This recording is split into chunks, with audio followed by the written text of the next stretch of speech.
마태복음 3장 1절에서 12절 말씀까지 보겠습니다. 마태복음 3장 1절에서 12절 말씀. 3장 1절 말씀. 그때에 세례 요한이 이르러 유대 광야에서 전파하여 말하되 회개하라 천국이 가까이 왔느니라 하였으니 그는 선지자 이사야를 통하여 말씀하신 자라 일렀으되 광야에 외치는 자의 소리가 있어 이르되 너희는 주의 길을 준비하라 그가 오실 길을 곧게 하라 하였느니라. 이 요한은 낙타털 옷을 입고 허리에 가죽띠를 띠고 음식은 메뚜기와 석청이었더라. 이때 예루살렘과 온 유대와 요단강 사방에서 다 그에게 나와 자기들의 죄를 자복하고 요단강에서 그에게 세례를 받더니 요한이 많은 바리새인들과 사두개인들이 세례 베푸는 대로 오는 것을 보고 이르되 독사의 자식들아 누가 너희를 가르쳐 임박한 진노를 피하라 하더냐. 그러므로 회개에 합당한 열매를 맺고 속으로 아브라함이 우리 조상이라고 생각하지 말라. 내가 너희에게 이르노니 하나님이 능히 이 돌들로도 아브라함의 자손이 되게 하시리라. 이미 도끼가 나무 뿌리에 놓였으니 좋은 열매를 맺지 아니하는 나무마다 찍혀 불에 던져지리라. 나는 너희로 회개하게 하기 위하여 물로 세례를 베풀거니와 내 뒤에 오시는 이는 나보다 능력이 많으시니 나는 그의 신을 들기도 감당하지 못하겠노라. 그는 성령과 불로 너에게 세례를 베푸실 것이요 손에 키를 들고 자기의 타작마당을 정하게 하사 알곡은 모아 곳간에 들이고 쭉정이는 꺼지지 않는 불에 태우시리라. 아멘. 예수님이 공생의 사역을 시작하시기 전에 세례 요한이 먼저 와서 광야에서 회개하라는 말씀을 전하였습니다. 이 세례 요한을 보면 구약에 꼭 엘리야 선지자를 생각나게 하죠. 그가 광야에서부터 와서 이스라엘 백성들에게 하나님의 말씀을 전하였다는 것도 그렇고 또 4절 말씀 보니까 그가 낙타 털옷을 입고 허리에 가죽띠를 띠었다라는 것은 그 구약의 엘리야 선지자의 외모를 언급할 때 그는 털이 많고 가죽에 띠를 메었다고 하는 것과 비슷하죠. 그래서 엘리야 선지자의 그 겉옷, 털이 많은 겉옷은 유명했습니다.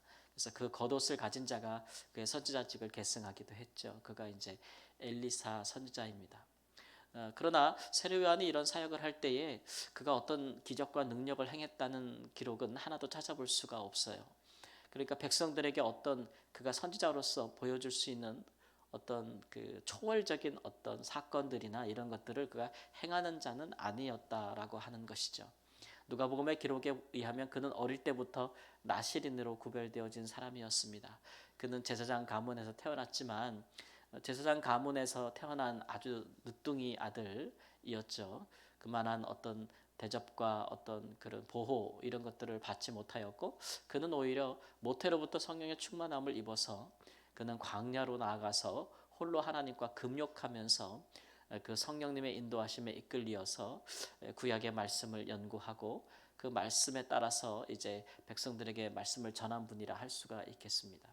이런 나시린을 볼 때에 이제 이스라엘 백성들이 회개함에 이르게 된 것이죠.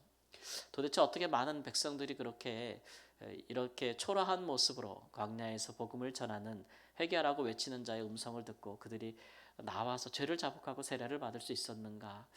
그런 것들이 참 궁금하지 않을 수 없습니다. 죄를 자복하게 되는 것. 그런데 그것이 어디로 말미암았는가 이렇게 보면 사실 뭐 세례 요한의 외모라든지 그의 어떤 행색이라든지 그런 것들이 사람들로 하여금 회개함에 이르게 했겠습니까? 근데 그가 전한 말씀을 보면 그 말씀의 일성에 보면 회개하라 천국이 가까이 왔다 이렇게 말씀을 하시죠.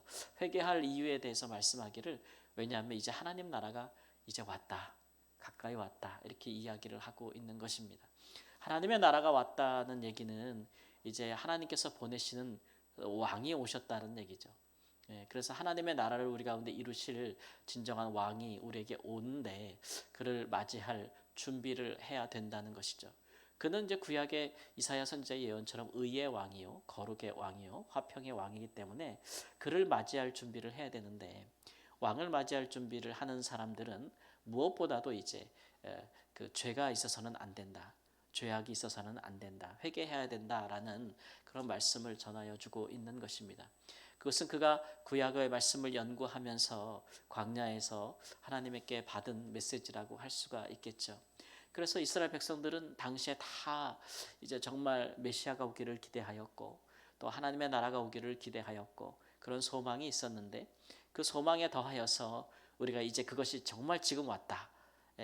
그러니까 그것이 왔을 때 우리가 해야 될 일은 우리의 죄를 돌아보는 일이다. 하나님 앞에 우리 죄를 자복하는 일이다라고 하는 이 연계된 두 말씀이 이스라엘 백성들로 하여금 이제 천국을 이제 맞이해야 되기 때문에 이제 천국이 가까이 왔기 때문에 이제 하나님 나라가 우리 가운데 이루어질 것이기 때문에 이제 로마는 이제 망할 것이고 또 하나님의 백성들을 통치하고 있는 자들, 백성들에게 만족을 주지 못하고 백성들을 잘 다스리지 못하며 자기의 이익만 추구하는 당시의 부패한 지도자들도 이제 다 사라지게 될 것이고 진정한 하나님 나라가 올 것이기 때문에 당연히 이제 준비를 해야겠다는 마음에서 이제 죄를 자복하게 되는 것이죠. 우리도 이제 어떤 우리 집에 정말 귀한 분이 오거나 우리가 귀한 VIP 뭐 이런 분들을 맞이하게 되면 당연히 준비하지 않으시겠어요? 뭐 집안 하물며 집안에 있는 여러 가지 물건이라도 깨끗하게 하고 또 뭐 손님 맞을 준비를 하잖아요. 그런 것처럼 이스라엘 백성들이 죄를 자복하게 된 것은 그것이 하나님 나라를 소망하는 그 소망에 비례한다고 할 수 있을 것입니다. 이렇게 이제 세례 요한이 사역을 하면서 사람들의 마음이 이제 거룩해지기 시작했고 그들이 하나님 앞에 죄를 자복함으로써 주님 맞을 준비를 하게 되는 것이죠. 근데 세례 요한이 전한 말씀을 보면은 그러면 내 뒤에 오시는 천국을 가져오는 분은 도대체 어떤 일을 하실 것이냐 그렇게 이야기할 때 세례 요한의 결론은 그는 심판을 행하실 것이다라는 강력한 메시지를 가지고 있었어요. 세례 요한이 생각하는 메시아는 오셔가지고 이제 세례 요한은 회개하라는 동기를 부여하지만 회개하지 않는다면 그가 오셨을 때에는 불에 태우시리라. 쭉정이를 불에 태우시리라. 또 이미 도끼가 나무 뿌리에 놓였다. 열매 맺지 않은 나무는 찍어버리실 것이다. 이렇게 해서 임박한 심판을 이야기하면서 회개해야 될 이유에 대해서 이야기하고 있는 것이죠. 그가 받은 이 말씀은 일부분 옳았습니다. 예수님께서 오셔서 메시아로서 사역을 하시면서 그를 영접하는 자들과 영접하지 않는 자들 사이에 큰 균열이 일어나기 시작했고 결국은 예수님께서 그의 백성을 구원하러 오셨지만 그것을 거부하는 자들에게는 그 구원이 임하지 아니하였다는 면에서 그것은 또한 심판의 성격을 띈 것은 사실이죠. 그러나 예수님의 사역이 항상 모든 것이 다 심판만을 의미하는 것은 아니었어요. 많은 백성들에게 가서 긍휼을 베푸시고 그들을 사랑하시고 오히려 이제 그들 가운데 그들이 받을 그 심판과 그들이 받을 진노를 대신 당하시는 그런 모습을 보여주셨다라고 하는 것이죠. 사실 세례 요한이 이걸 잘 받아들이기가 어려웠죠. 그래서 그가 감옥에 갇혔을 때에도 예수님에게 자신의 제자들을 보내서 도대체 하시는 일을 보니까 정말 당신의 메시아가 맞습니까? 라고 이제 궁금해 하잖아요. 왜냐하면 그가 기대한 예수님은 메시아는 오셔가지고 정권을 심판하고 사람들을 심판하고 그들이 이제 바리새인들과 사두개인들, 제사장들 이런 사람들을 심판하면서 나라 전체를 새롭게 하는 어떤 그런 나라를 기대했는데 예수님이 원하시는 나라는 예수님은 계속 다니시면서 눈먼 자의 눈을 뜨게 하고 병든 자의 병을 고쳐주고 뭐 이런 식으로 하시니까 이게 맞습니까? 맞습니까? 이렇게 이제 궁금해하는 의문을 품고 회의하게 되는 일들을 합니다. 그런 것을 보면 하나님께서 이제 우리에게 어떤 마음에 이제 부르심을 주셔서 어떤 일들을 감당하게 하실 때에는 우리가 그런 것들을 행할 수 있을 만한 담대함과 용기 또 그런 것들을 위해서는 하나님이 충분한 우리에게 어떤 부르심에 합당한 은혜나 말씀을 주시기도 하지만 그러나 그런 것들이 이제 우리가 모든 것을 아는 것은 아니다라고 하는 것이죠. 완전하지는 못하다. 그러니까 이런 것들이 정말 우리 안에 있는 참 겸손에 속한다라는 부분도 우리가 늘 겸손해야 되는 이유가 바로 이제 그런 것이죠.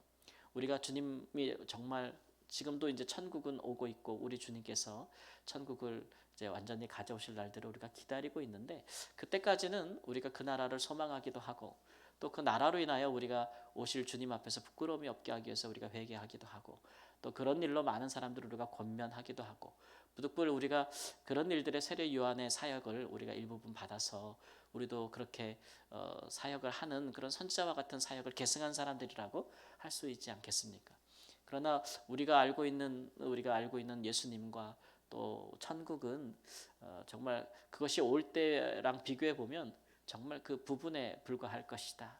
우리는 온전히 알지 못한다. 마치 그 옛날에 사람들이 거울 같은 거 있잖아요. 이렇게 영화 같은 거 오래된 영화들 같은 거 보면 예전에도 거울이 있었어요. 그래서 이렇게 거울에 비추어서 이렇게 모양을 꾸미는 걸 보면 근데 그 거울에 비춰진 그 사람의 모습이 오늘날의 거울처럼 아주 잘 깨끗하고 반영해 주지 못하기 때문에 아주 희미하고 얼굴이 찌그러져 보이고 뭐 이게 지금의 거울에 비하면 이 형체를 알아볼 수 있을지언정 그렇게 깨끗하지는 않지요. 그런 것과 마찬가지일 것이다라고 말한 사도 바울의 말씀처럼 우리가 그럴 것이다라는 것들을 짐작할 수 있습니다.